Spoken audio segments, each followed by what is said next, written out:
Punya ide yang kayaknya brilian banget? Keren! Tapi, itu baru langkah awalnya loh. Dalam beberapa menit ke depan, kita bakal bedah bareng-bareng playbook atau panduan modern untuk mengubah percikan ide itu jadi bisnis yang nyata dan punya dampak. Yuk kita mulai perjalanannya. Pernah kepikiran nggak apa sih yang bener-bener ngebedain startup yang bisa mengubah dunia sama ya bisnis baru biasa aja? Ternyata rahasianya seringkali bukan cuma soal teknologi canggih atau modal jutaan dolar. Jawabannya ada di cara berpikir dan prosesnya. Dan itulah yang akan kita bongkar sama-sama. Oke, ini dia peta perjalanan kita. Kita mulai dari dasarnya dulu. Apa sih startup itu? Abis itu kita coba nyelam ke pikirannya pelanggan.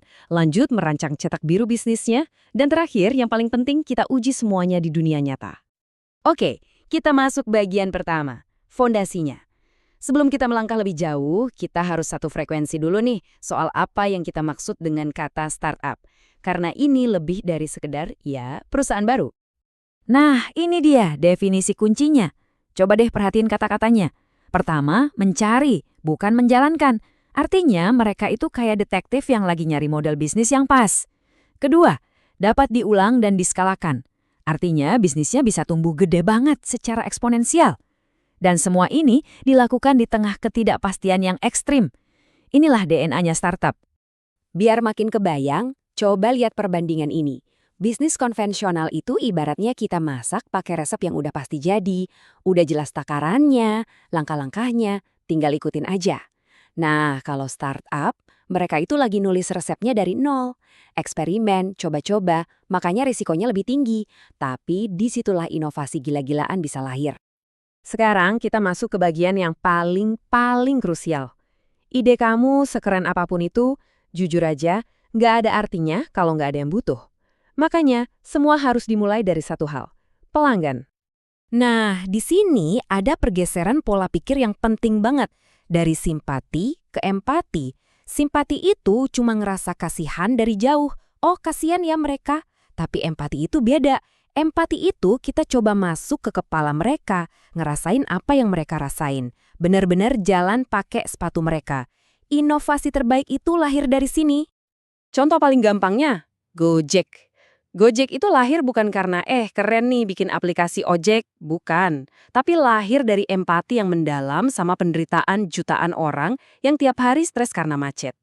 Mereka nggak jual aplikasi, mereka jual solusi buat masalah yang nyata banget.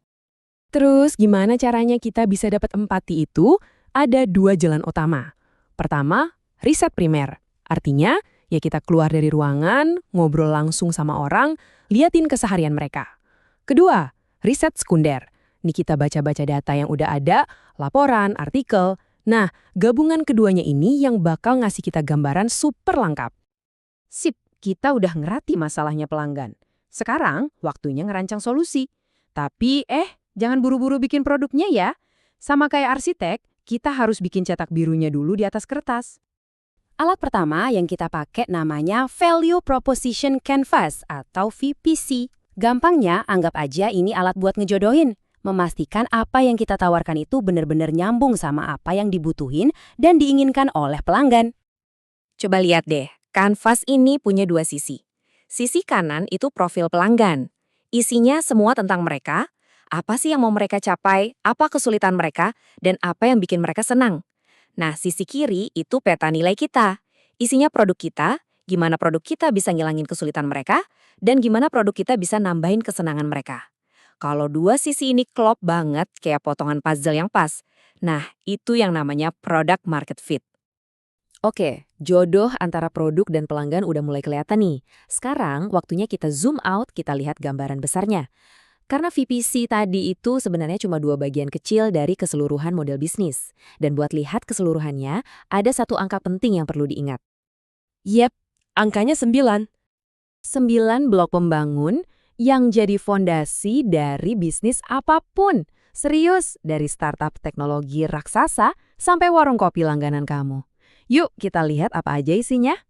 Dan ini dia Business Model Canvas. Rencana bisnis lengkap tapi cuma dalam satu lembar kertas. Canvas ini bantu kita ngejawab pertanyaan-pertanyaan dasar. Pertama, siapa pelanggan kita dan apa nilai yang kita kasih ke mereka. Terus, bagaimana cara kita ngasih nilai itu? Lewat channel apa? Gimana kita jaga hubungan sama mereka? Lalu, di dapur kita, apa aja aktivitas dan sumber daya utama yang kita butuhin? Dan yang terakhir, soal duitnya. Dari mana pemasukan kita dan kemana aja pengeluaran kita? Semuanya nyambung di satu tempat. Keren kan? Oke, kita udah punya rancangan yang kelihatannya sempurna di atas kertas. Sekarang, bagian yang paling bikin deg-degan sekaligus paling penting. Kita harus keluar dan ngetes apakah semua ini beneran berhasil di dunia nyata. Nama prosesnya itu Customer Discovery. Dan kata kuncinya di sini, dengerin baik-baik, sebelum membangun produk. Tujuannya bukan jualan, tapi belajar. Kita bukan nyari orang buat bilang, ide kamu bagus. Justru sebaliknya. Kita nyari tahu di mana letak salahnya asumsi kita secepat mungkin.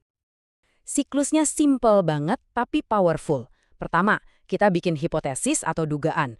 Kedua, kita keluar, kita ngobrol sama orang buat ngetes dugaan itu. Ketiga, kita dengerin baik-baik feedbacknya, cari pola.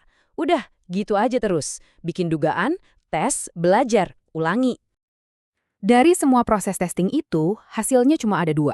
Pertama, pivot. Artinya kita sadar, wah kayaknya dugaan kita salah nih. Terus kita ubah arah berdasarkan data baru yang kita dapat. Atau yang kedua, persevere. Artinya kita dapat bukti kalau kita ada di jalan yang benar, jadi kita lanjutin. Dua-duanya itu kemenangan loh. Kenapa? Karena keputusan kita sekarang berdasarkan bukti, bukan lagi sekedar nebak-nebak. Mau lihat contoh validasi yang super cerdas? Lihat deh Dropbox. Mereka nggak langsung bikin produknya loh, mereka cuma bikin satu video simple yang nunjukin gimana produknya nanti bakal bekerja. Hasilnya, ribuan orang langsung daftar waiting list bahkan sebelum ada satu baris kode pun yang ditulis. Itu bukti kuat banget. Intinya validasi itu bukan soal modal gede, tapi soal pinter-pinteran cari cara. Jadi penutupnya gini, anggap aja ide brilian kamu itu sebuah hipotesis, sebuah dugaan yang keren. Sekarang pertanyaannya buat kamu. Apa satu langkah paling kecil, paling gampang, dan paling murah yang bisa kamu lakuin, bahkan mungkin hari ini juga, buat mulai mengubah dugaan itu menjadi bukti nyata?